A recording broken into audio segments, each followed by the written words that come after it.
Hey everyone, and welcome back once again to Dad's Bedtime Stories for Kids.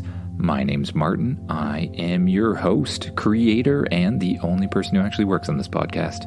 Tonight we're going to do another user suggestion. This one comes to us from someone named Oliver P., who is 9 years old, from Alabama.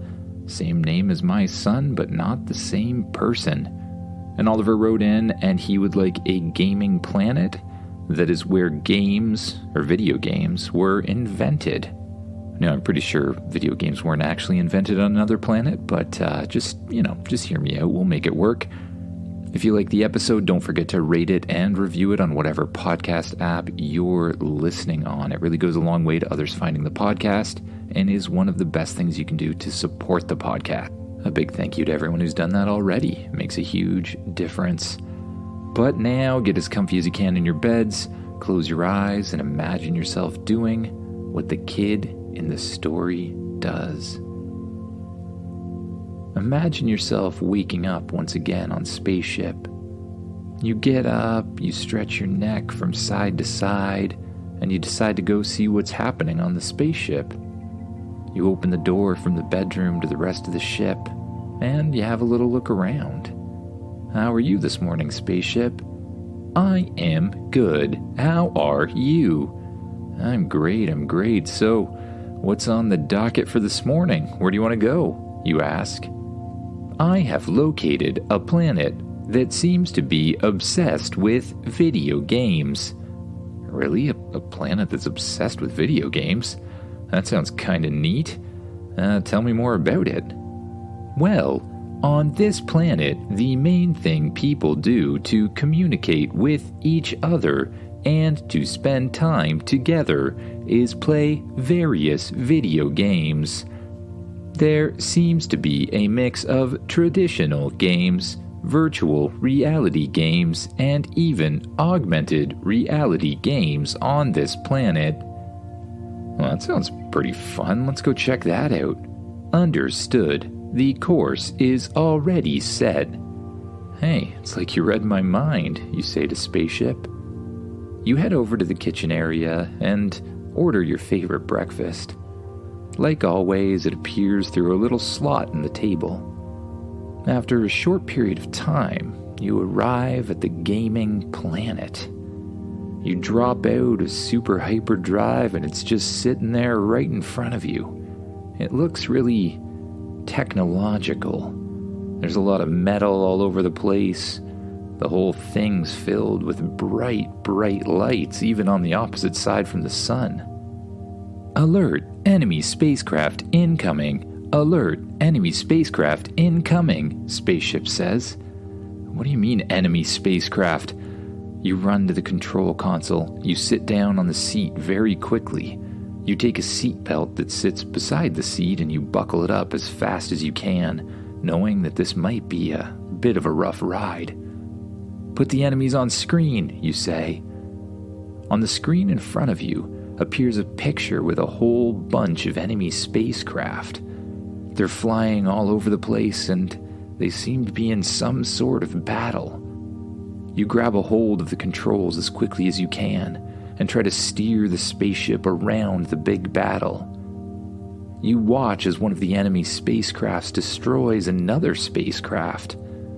The thing seems to explode, but then, strangely, instead of a whole bunch of chunks of metal and electronics floating around space, all of the debris from the enemy spacecraft just seems to disappear.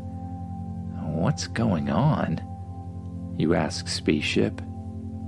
The spacecraft that was destroyed seems to be an illusion or a hologram of some sort, Spaceship explains.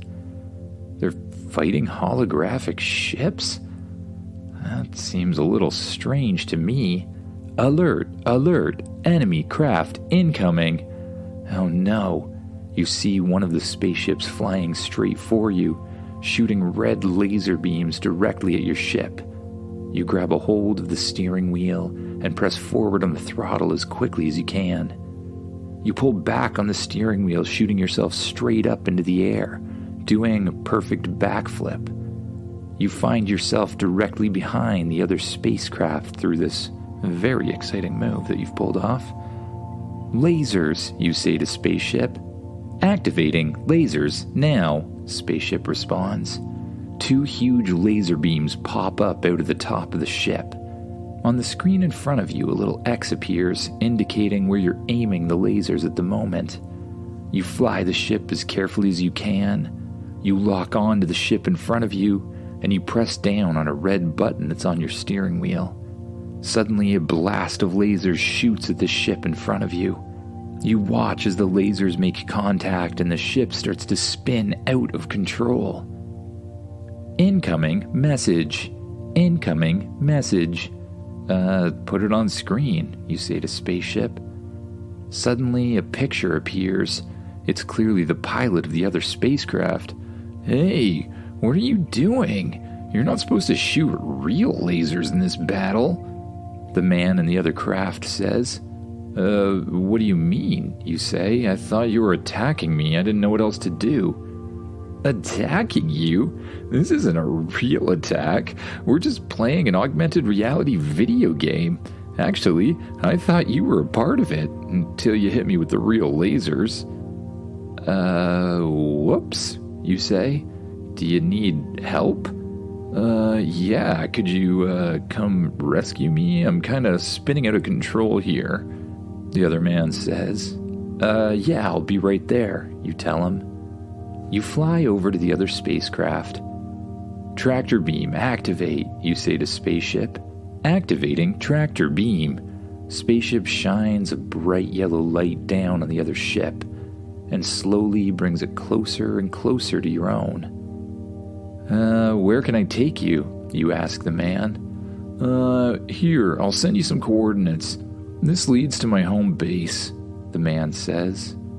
You fly towards the coordinates that appear on a little map in front of you. Soon you find yourself hovering over a large apartment building. This is where you live? You ask the man. Yeah, just put me down on the helicopter pad there, the man says. You see that there's a large helicopter pad near the top of the building. You slowly lower the other ship down on the pad and then disengage the tractor beam. You fly around to the other side of him and slowly lower the ship down yourself. The back hatch opens and you walk outside on top of the apartment building to meet the other man. Thanks for the ride, man, the other guy says as he walks towards you. Well, what's your name anyways, you ask him. Me? My name's Gary. I'm a video game designer here on the video game planet. We were just testing out one of our newest games, but I guess I'll have to fix things up before we can finish, the man says. Oh yeah, sorry about that. Maybe Spaceship can help. Spaceship, can you do any repair here? You ask. Yes, Spaceship says. Sending repair droids now. Out of the back of Spaceship fly a whole bunch of little tiny robots. They begin to hover around the broken down spaceship, then they zoom in towards it, and you see a whole bunch of sparks and fire flying all over the place as they repair the ship as quickly as they can. Cool, thanks, the other man says. No problem, you respond. So tell me more about this video game planet. I've never seen something like this. I'm from Earth, you explain. Earth? That's so cool. That's one of the first places we sent our video games when we first started making them and exporting them to different parts of the galaxy, the man says. What do you mean, sent the video game to Earth? You ask. I thought we created video games on Earth. Oh yeah, that's just an illusion we try to pull off.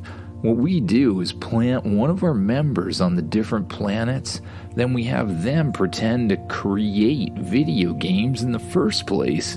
But really, it's just a way we extract resources from different planets. It's pretty awesome, the man explains. So you're telling me that all video games created on Earth come from you guys? Yeah, we test them out here, and then we send some of the other planets our older junk when we're tired of it. It's a good way to pay for new ventures. You know how it goes, the man explains. Yeah, okay. So the video games on Earth are your old technology, you ask?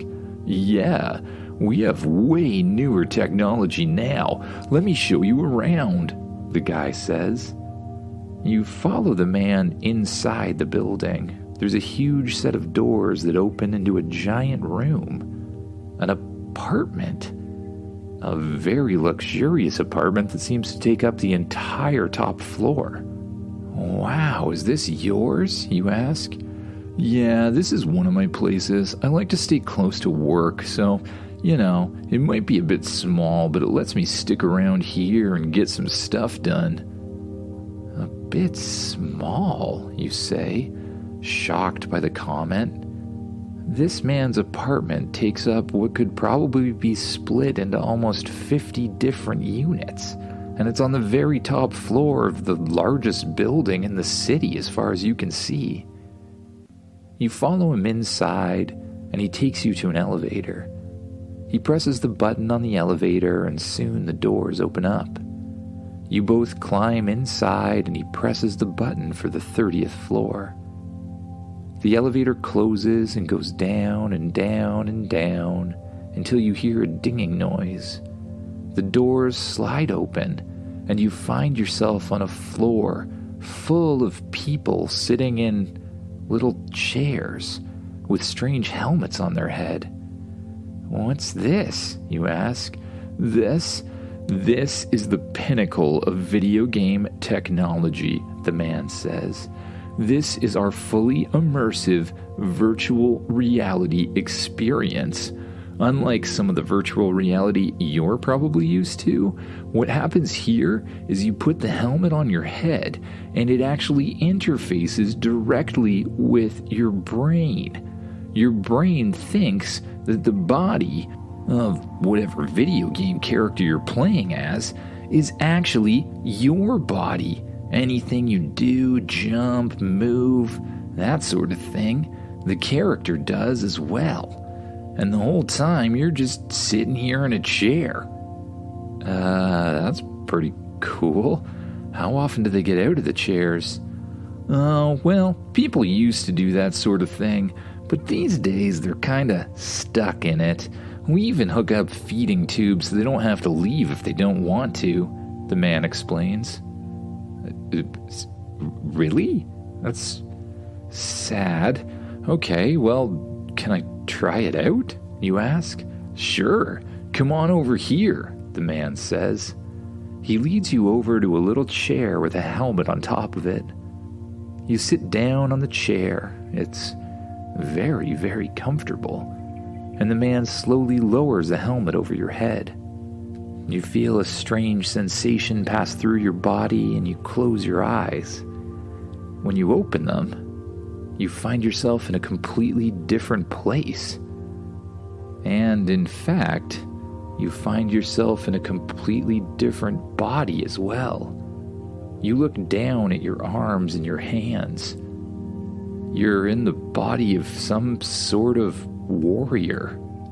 Your arm muscles are gigantic, and so are your leg muscles.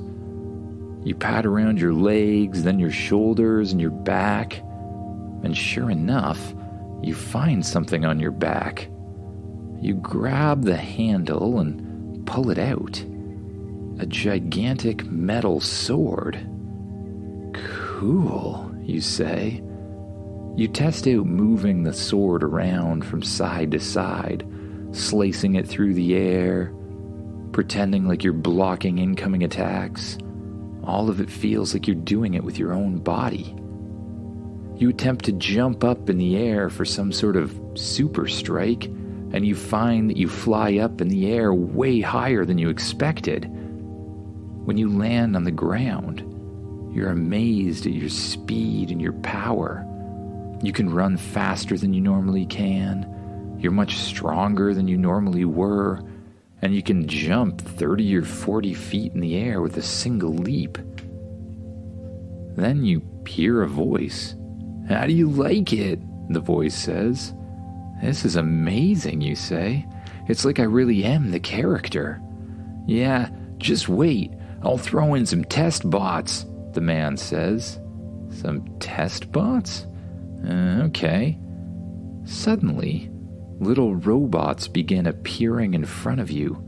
Each one is holding a sword as well. The robots advance towards you, and one of them attacks. You block their attack with your sword and strike back, slicing the robot in half. "Cool," you say. The rest of the robots begin to attack, and you take place in an epic battle. As the robots jump towards you, you kick some of them out of the way, punch others, jump up in the air doing, front flips and things like that, landing down on the ground and smashing other robots with ease. It feels very powerful to be in this body. But then you hear large footsteps, larger footsteps than any of these robots have been making. A shadow covers your body. You turn around slowly, and all you can see are two giant robot legs. You slowly look up, higher and higher and higher, only to realize that the shadow is being made by some sort of gigantic robot creature. And this creature seems to have a giant laser beam that shoots out of its chest.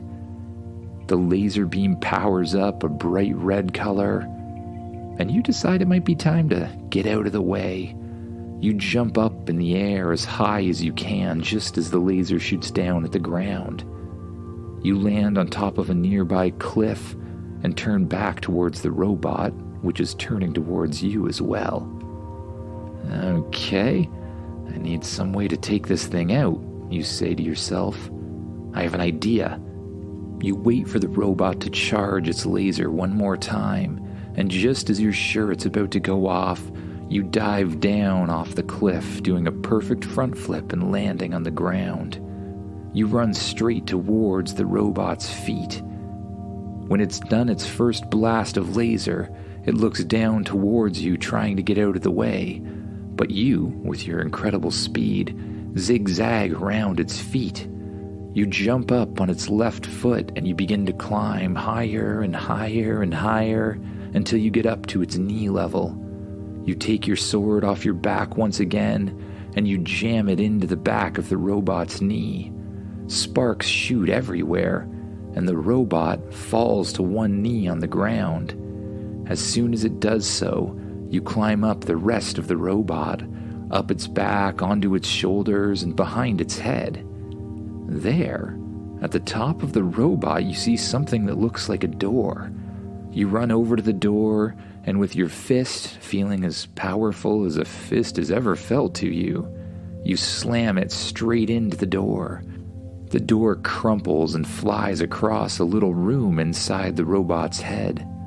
You climb inside, and you find, piloting the robot, is a little yellow cat. What? The robot's being piloted by a cat? The cat looks your way, and then suddenly leaps at you with all of its claws out. You quickly reach your arm out, catching the cat in midair, but the cat continues to scratch at you as much as it can. "Bad kitty," you say. Bad kitty. No kitty.